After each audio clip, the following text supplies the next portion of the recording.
Hello दोस्तों, आपके अपनी ऑनलाइन क्लास में आप सबका स्वागत है।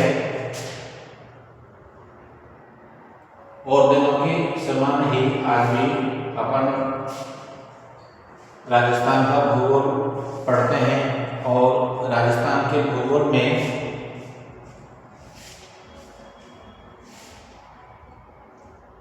रोजाना सुबह के समय जो राजस्थान का भूगोल का अध्ययन करते हैं। आज किसी कारणवश सुबह के समय राजस्थान की क्लास नहीं हो पाई थी,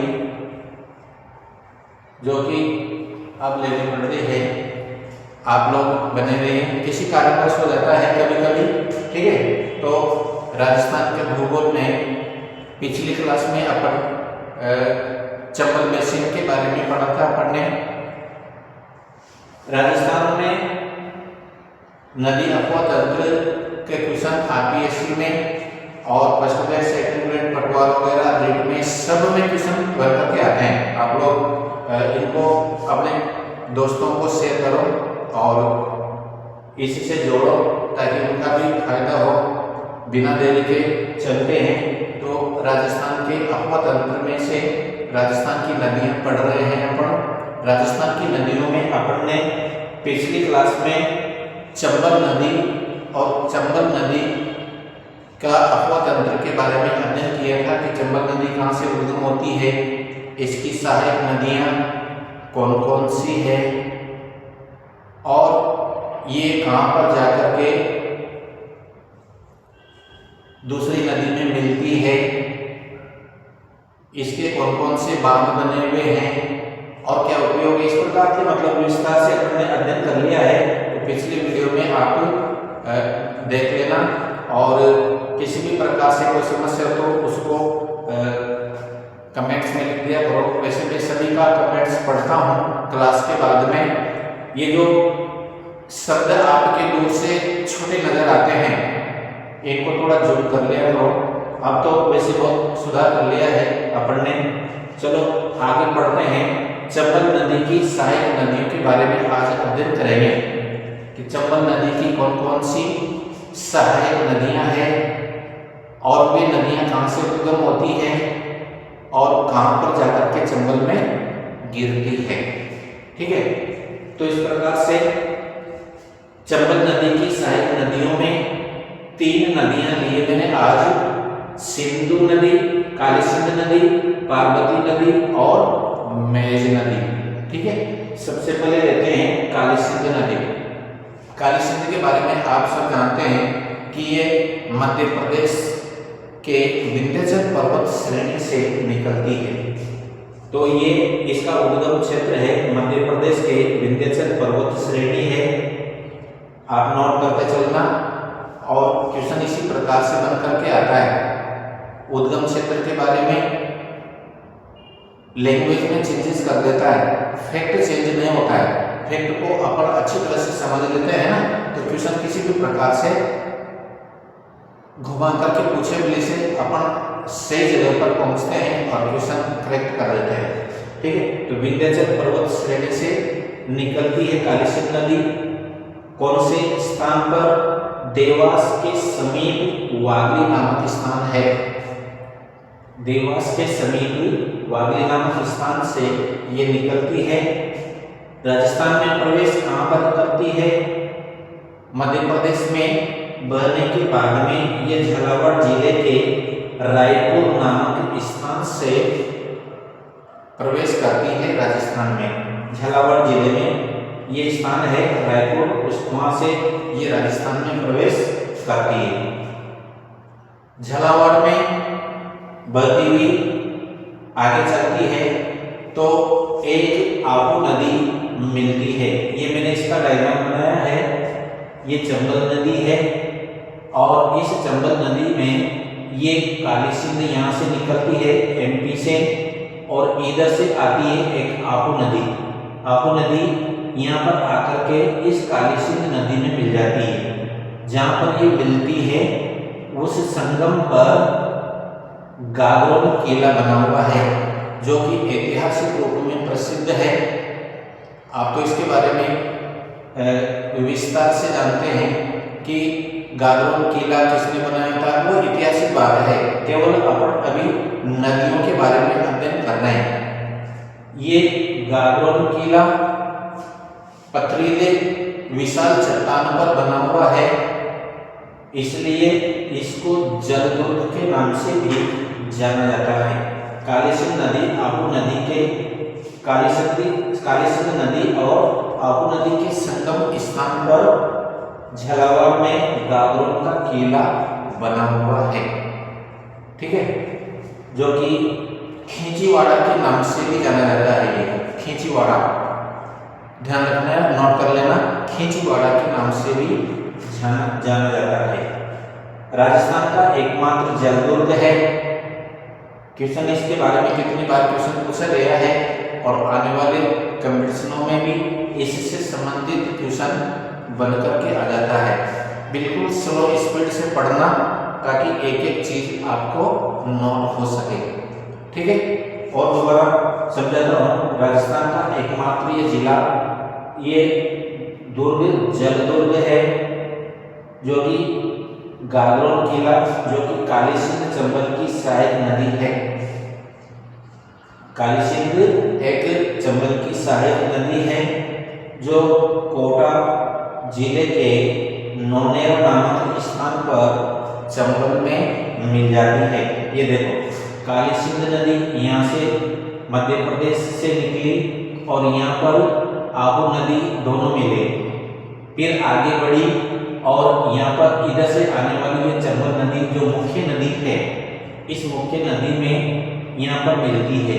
कोटा जिले के नौनेरा नामक स्थान पर ये काली सिंध नदी मिल जाती है, ठीक। आगे बढ़ते हैं। काली सिंध नदी और चंबल नदी के संगम स्थान पर परशुराम की तपस्या भूमि है, जहाँ पर काली सिंध और चंबल नदी आपस में मिलती है नौनेरा नामक स्थान पर। वहाँ पर पौराणिक गाथाओं के आधार पर ऐसा माना जाता है कि यहाँ पर पहले प्राचीन काल में परशुराम ने तपस्या की थी, तो ये परशुराम की तपस्या भूमि तपस्या स्थल के नाम से, तपस्या स्थल के रूप में जाना जाता है। आगे बढ़ते हैं। दूसरी इसकी नदी है पार्वती नदी। ये चंबल नदी की सहायक नदियां पढ़ रहे हैं अपन। दूसरी नदी पार्वती नदी है, ये भी मध्य प्रदेश के विंध्याचल पर्वत श्रेणी से निकलती है, मध्य प्रदेश से निकलती है और राजस्थान में बारां जिले के करियाहट नामक स्थान से राजस्थान में प्रवेश करती है। बहुत सी किताबों में आपने देखा होगा कि करियाहट नामक स्थान कोटा जिले को बताया गया है, परंतु कोटा से बारां जिला अलग हो जाने पर यह स्थान बारां जिले में काउंट किया जाता है, इसलिए बारां जिले के करियाहट नामक स्थान से राजस्थान में प्रवेश करती है। और राजस्थान और मध्य प्रदेश की सीमा पर बहने वाली सबसे बड़ी नदी है, इसको नोट कर लेना। राजस्थान और मध्य प्रदेश की सीमा रेखा बनाने वाली या जल सीमा बनाने वाली सबसे बड़ी नदी पार्वती नदी है, इसको ध्यान से नोट कर लेना। और दोबारा बता देता हूँ, मध्य प्रदेश और राजस्थान की प्राकृतिक जल सीमा बनाने वाली सबसे बड़ी नदी है और ये लगभग 65 किलोमीटर जल सीमा बनाती है दोनों स्टेट में, मध्य प्रदेश और राजस्थान में। और एंड में सवाईमाधोपुर जिले के पाली नामक स्थान पर चंबल में मिल जाती है। सवाईमाधोपुर जिले के पाली नामक स्थान पर ये चंबल में मिल जाती है। इस प्रकार से ये पार्वती नदी से संबंधित बिल्कुल इम्पोर्टेंट फैक्ट है और इनसे संबंधित क्वेश्चन बन करके आ जाते हैं, तो इनको अच्छी तरह से समझ लेना। पार्वती नदी से संबंधित और है जब ये मध्य प्रदेश और राजस्थान की सीमा रेखा बनाती हुई बहती है, तो कोटा जिले में एक इस नदी के किनारे राजस्थान के प्रसिद्ध लोक देवता श्री बाबूजी राठौर का एक स्थान है जिसको छुआरी धाम के नाम से जाना जाता है।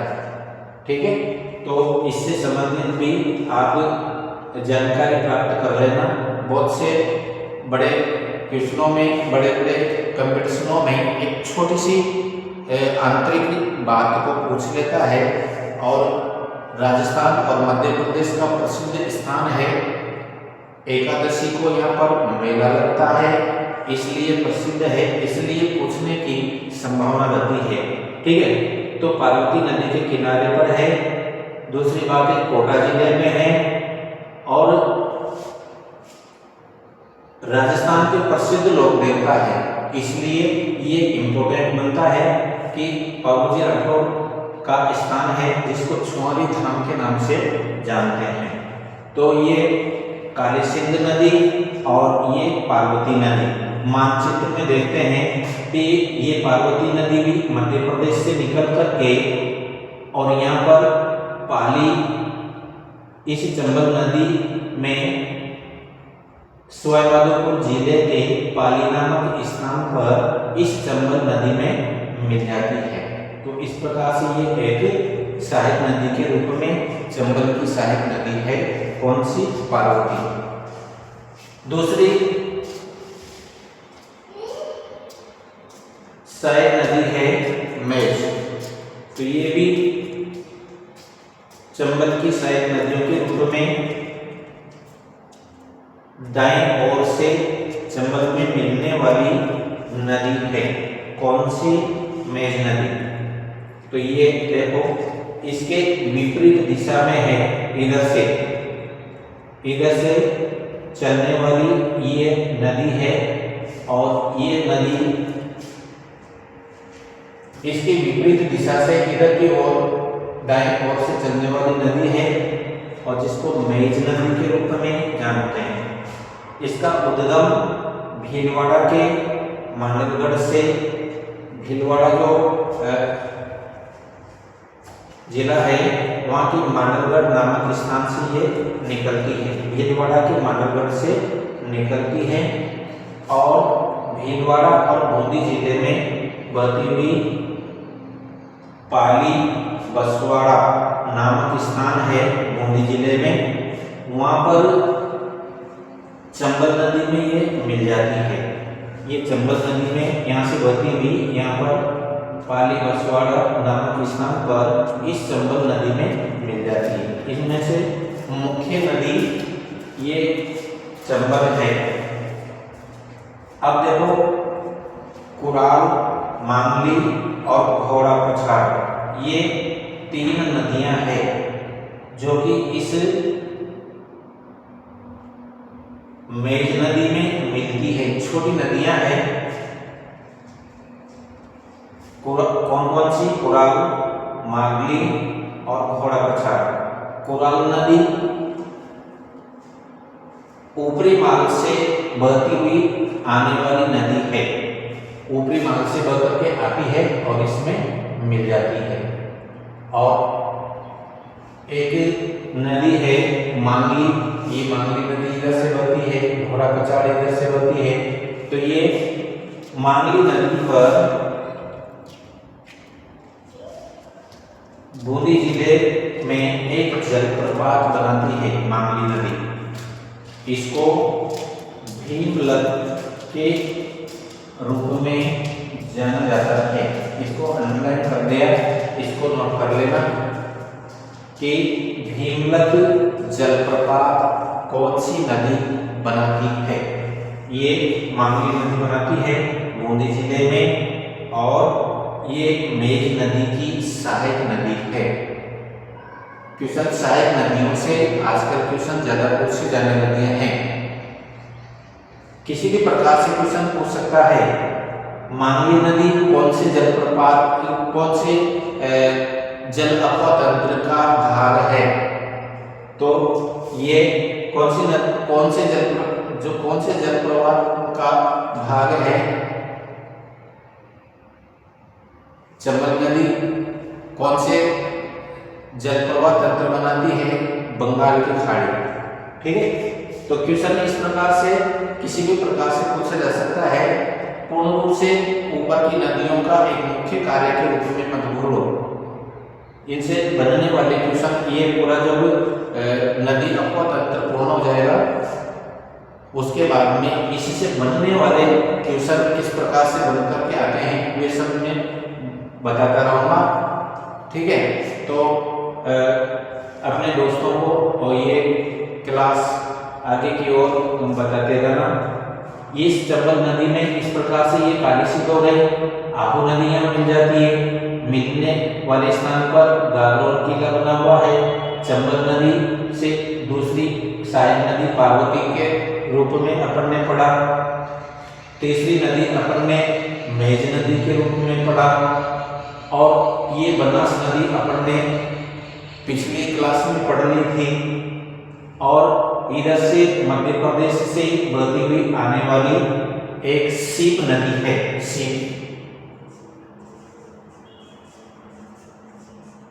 सीप नदी। तो चंबल, बनास और सीप, ये तीनों यहाँ पर मिलती है। इस स्थान को रामेश्वर धाम के नाम से जाना जाता है, रामेश्वर धाम। और ये कहाँ पर है?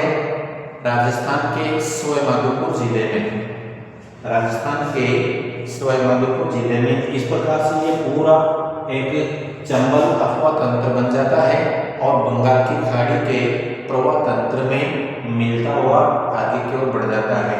चंबल नदी इसी प्रकार से अपवा तंत्र बनाती हुई आगे बढ़ती है और उत्तर प्रदेश में एक इटावा नामक स्थान है। कहाँ पर है? आगरा के पास।